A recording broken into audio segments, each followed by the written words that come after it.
नमस्कार विद्यार्थी मित्रांनो, फर्स्ट इयर पॉलिटेक्निकला असलेल्या महाराष्ट्रातील सर्व विद्यार्थ्यांचं या ठिकाणी मी मनपूर्वक स्वागत करतो। विद्यार्थी मित्रांनो, जे विद्यार्थी फर्स्ट इयर सेकंड सेमिस्टरला आहेत त्यांच्यासाठी हा व्हिडिओ अत्यंत महत्त्वाचा आहे। ज्या विद्यार्थ्यांची branch diploma in digital electronics, त्यालाच आपण शॉर्टकट मध्ये डी म्हणतो, किंवा इलेक्ट्रॉनिक्स अँड टेलिकम्युनिकेशन त्याला आपण ईजे म्हणतो, किंवा इलेक्ट्रॉनिक्स अँड कम्युनिकेशन इंजिनिअरिंग त्याला आपण ईटी म्हणतो, किंवा इलेक्ट्रॉनिक्स इंजिनिअरिंग त्याला आपण ईएक्स म्हणतो, किंवा इंडस्ट्रियल इलेक्ट्रॉनिक्स त्याला आपण आयई म्हणतो, किंवा मेडिकल इलेक्ट्रॉनिक्स ज्यांची ब्रँच आहे तर त्यांच्यासाठी हा व्हिडिओ अत्यंत महत्त्वाचा आहे। विद्यार्थी मित्रांनो, हे वरचे सर्व जे ब्रँचेस आहेत त्या ब्रँचचा हा सेकंड सेमिस्टरचा सिलेबस आहे। तर सेकंड सेमिस्टरला तुम्हाला टोटल किती सब्जेक्ट्स आहेत, कोणत्या सब्जेक्टची थेरी एक्झाम होणार आहे, आणि कोणत्या सब्जेक्टची प्रॅक्टिकल एक्झाम होणार आहे, आणि कोणत्या सब्जेक्टची ऑनलाईन एक्झाम होणार आहे, आणि कोणते कोणते सब्जेक्ट फक्त त्या सब्जेक्टला प्रॅक्टिकल आहे, ठीक आहे, हे सर्व आपण डिटेलमध्ये या व्हिडिओमध्ये बघणार आहोत। चला विद्यार्थी मित्रांनो, बघूया आपण। तर हा जो सिलेबस आपण डिस्कस करणार आहोत सेकंड सेमिस्टरचा इलेक्ट्रॉनिक्सचा किंवा मेडिकल इलेक्ट्रॉनिक्सचा, हा सिलेबस के स्कीम नुसार आहे, ठीक आहे। तर फर्स्ट तुम्हाला बघा, या के स्कीम नुसार सेकंड सेमिस्टर इलेक्ट्रॉनिक्स असेल किंवा मेडिकल इलेक्ट्रॉनिक्स असेल किंवा या ठिकाणी इलेक्ट्रॉनिक्स अँड टेलिकम्युनिकेशन असेल, ठीक आहे, वरील सर्व हे जे ब्रँचेस आहेत त्यांच्यासाठी तर एकूण 8 सब्जेक्ट आहेत। त्यापैकी तुम्हाला 4 सब्जेक्टची थेरी एक्झाम होणार आहे आणि 4 सब्जेक्ट तुम्हाला प्रॅक्टिकल साठी आहेत। जर फर्स्ट सब्जेक्ट आहे तुमचा अप्लाइड मॅथमॅटिक्स, फर्स्ट आहे अप्लाइड मॅथमॅटिक्स, त्याला आपण शॉर्टकट मध्ये एएमएस म्हणतो, एएमएस, आणि त्याचा सब्जेक्ट कोड आहे 312301 312301। त्यानंतर हा सब्जेक्ट जो आहे बघा, या ठिकाणी इथं सीएल दिलेला आहे। सीएल म्हणजे काय, तर क्लास लर्निंग आवर्स आहेत ते। त्यानंतर इथं टीएल दिलेला आहे, टीएल म्हणजे काय, ट्युटोरियल लर्निंग आवर्स। त्यानंतर इथं एलएल दिलेला आहे, लॅब लर्निंग आवर्स। तर हे क्लास लर्निंग आवर्स मॅथमॅटिक्स साठी जे पर वीक आहेत तर 3 लेक्चर होणार आहेत। इथं आता दिलेले आहेत आवर्स, तुम्ही बघून घ्या। त्यानंतर self learning activity, assignment, micro project math साठी नसतो, प्रॅक्टिकल सब्जेक्ट साठी आहे, ठीक आहे। त्यानंतर national learning hours per weak, ठीक आहे। तर national learning hours per weak हे अतिशय महत्त्वाचे आहेत, कारण की नॅशनल लर्निंग आवर्सच्या बेसिसवरती तुम्हाला जे त्या सब्जेक्टचं क्रेडिट्स दिले जाते, ठीक आहे। नेक्स्ट आहे क्रेडिट, ठीक आहे। तर मॅथला किती क्रेडिट आहे, 2चं क्रेडिट आहे। त्यानंतर पेपर ड्युरेशन हा 3 तासाचा पेपर होणार आहे, राईट। त्यानंतर थेरीमध्ये एफएटीएच, एसएटीएच या ठिकाणी दिलेला आहे, एफएटीएच आणि इथं एसएटीएच।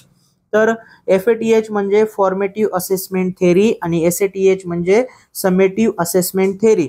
तर तुमचे या सेमिस्टरमध्ये मॅथचे 2 टेस्ट होणार आहेत, युनिट टेस्ट 1 आणि युनिट टेस्ट 2, 30 मार्कची।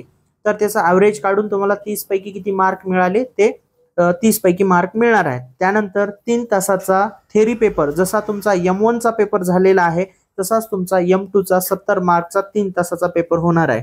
30 आणि 70 एकूण होतात 100 मार्क।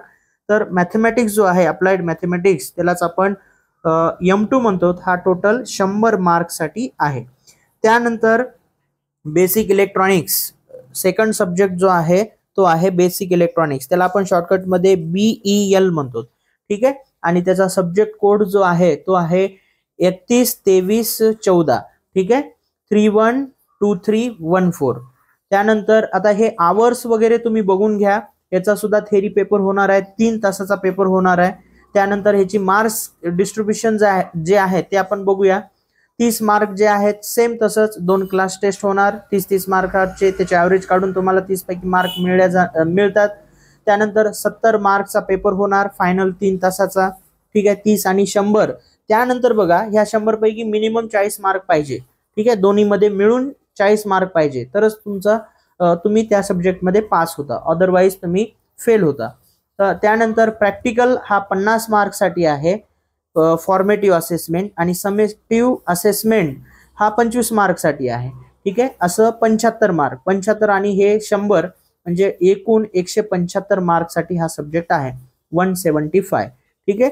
थर्ड सब्जेक्ट आहे एलिमेंट्स ऑफ इलेक्ट्रिकल इंजिनिअरिंग, त्यालाच आपण ट्रिपल ई म्हणतो शॉर्टकट मध्ये, आणि त्याचा जो सब्जेक्ट कोड आहे तो आहे 31-23-15, 31-23-15. आणि त्याच्या आता हे तुम्ही आवर्स वगैरे ते बघून घ्या, आवर्स वगैरे ते ठीक आहे. सेम ह्याचं सुद्धा पॅटर्न आहे 30-70चा पॅटर्न. 30 म्हणजे तुम्हाला 2 क्लास टेस्ट होणार, त्याचा ऍव्हरेज काढल्या जाणार, त्याच्यापैकी मार्क मिळणार. 70 मार्कचा 3 तासाचा तुमचा पेपर होणार, ठीक आहे. आणि याच्यापैकी 40 मार्क तुम्हाला दोन्ही मिळून घ्यावं लागतात 100 पैकी, ठीक आहे. आणि FAPR SAPR मध्ये तुम्हाला या सब्जेक्टला सुद्धा बघा सेम, फक्त या ठिकाणी FAPR 25 साठी आहे, SAPR 25 साठी आहे, आणि सेल्फ लर्निंग या सब्जेक्टला 25 मार्क आहे. म्हणजे 25-25-25 असे 75 मार्क होतात, आणि अगोदरचे 100 असे एकूण 175 मार्क साठी हा सब्जेक्ट आहे, ठीक आहे. त्यानंतर जे तुमचा फोर्थ सब्जेक्ट आहे इलेक्ट्रॉनिक मटेरियल अँड कंपोनंट, त्यालाच आपण EMC म्हणतो, ठीक आहे, EMC. तर हा सब्जेक्ट आहे ऑनलाईन, ह्याची होणार आहे ऑनलाईन एक्झामिनेशन, म्हणजे MCQ टाईप ऑनलाईन एक्झामिनेशन होणार आहे. आवर्स तुम्ही बघून घ्या पर वीक. त्यानंतर याचा पेपर ड्युरेशन आहे 1.5 तास म्हणजे 90 मिनिटं, ठीक आहे. तर याचे सुद्धा 2 क्लास टेस्ट होणार 30-30 मार्कचे, त्याचे ॲव्हरेज काढल्या जाणार, 30 पैकी मार्क तुम्हाला मिळणार. आणि जे 70 मार्क आहेत, 70 मार्कची ऑनलाईन एक्झाम होणार आहे, ठीक आहे. 70 मार्कची ऑनलाईन एक्झाम होणार आहे. आणि 30 आणि 70 100 पैकी तुम्हाला 40 मार्क पाहिजे. आणि त्यानंतर प्रॅक्टिकलमध्ये FAPR 25 मार्कसाठी आहे. त्यानंतर SLA 25 मार्कसाठी आहे. 25 आणि 25 50, आणि अगोदरचे 100 असे एकूण 150 मार्कसाठी हा सब्जेक्ट आहे, ठीक आहे. आता हे होते 4 सब्जेक्ट, यांची तुम्हाला थिअरी एक्झाम होणार आहे, ठीक आहे. आता बाकीचे जे सब्जेक्ट्स आहेत ते कॉलेज लेवलवरती त्याचं प्रॅक्टिकल असणार आहे. प्रॅक्टिकल सब्जेक्ट आहेत, जे काही पर्टिक्युलर सब्जेक्ट टीचर्स आहेत त्यांचे जे काही इन्स्ट्रक्शन्स असतील त्याच्यानुसार तुम्हाला ते असाइनमेंट कंप्लीट करायचे, त्याचे प्रॅक्टिकल्स कंप्लीट करायचे आणि ते सबमिट करायचं, ठीक आहे. हे तुम्हाला करावंच लागते, ठीक आहे. प्रॅक्टिकल जरी असतील तर हे करावंच लागते, नाहीतर तुम्हाला मिनिमम मार्क जर पर्टिक्युलर सब्जेक्टमध्ये जर तुम्ही घेतला नाहीत तर तुम्हाला डिटेन किंवा फेल केल्या जाते, ठीक आहे. तर 5वा सब्जेक्ट आहे तुमचा प्रोफेशनल कम्युनिकेशन, त्याला आपण PCO म्हणतो, आणि त्याचा सब्जेक्ट कोड आहे 31-20-02, ठीक आहे, 31-20-02. आता हा प्युअर प्रॅक्टिकल सब्जेक्ट आहे, याचा पेपर वगैरे काहीच नाही, ठीक आहे. फक्त ह्याला प्रॅक्टिकल आहे, ठीक आहे. सेल्फ लर्निंग सुद्धा नाही, फक्त FAPR आहे आणि SAPR आहे, हे 2च आहेत. आणि एकूण हा किती मार्कसाठी आहे? 50 मार्कसाठी हा सब्जेक्ट आहे, राईट. त्याच्यानंतर 6 नंबरचं social and life skill SFS, आणि त्याचा सब्जेक्ट कोड आहे 31-20-03, ठीक आहे. हा सुद्धा प्युअर प्रॅक्टिकल सब्जेक्ट आहे, याला प्रॅक्टिकल सुद्धा नाही, फक्त SLA आहे, सेल्फ लर्निंग असेसमेंट 50 मार्कसाठी, हे 50 मार्क टोटल, ठीक आहे. त्यानंतर जे नेक्स्ट सब्जेक्ट आहे इलेक्ट्रॉनिक्स वर्कशॉप प्रॅक्टिस, त्याला आपण EWP म्हणतो, त्याचा सब्जेक्ट कोड आहे 31-20-08. हा सुद्धा प्युअर प्रॅक्टिकल बेस्ड सब्जेक्ट आहे. FAPR 25 मार्कसाठी, त्याच्यापैकी तुम्हाला मिनिमम 10 मार्क घ्यावे लागतात. SAPR 25 मार्कसाठी, त्याच्यामध्ये मिनिमम 10 मार्क घ्यावे लागतात. आणि SLA सेल्फ लर्निंग असेसमेंट हे सुद्धा 25 मार्कसाठी आहे. एकूण असे 25-25-25 म्हणजे 75 मार्क होतात, ठीक आहे. चला नेक्स्ट सब्जेक्ट आहे लास्ट सब्जेक्ट प्रोग्रामिंग C, हा सुद्धा प्रॅक्टिकल सब्जेक्ट आहे CPR, आणि त्याचा सब्जेक्ट कोड आहे 31-20-09, ठीक आहे.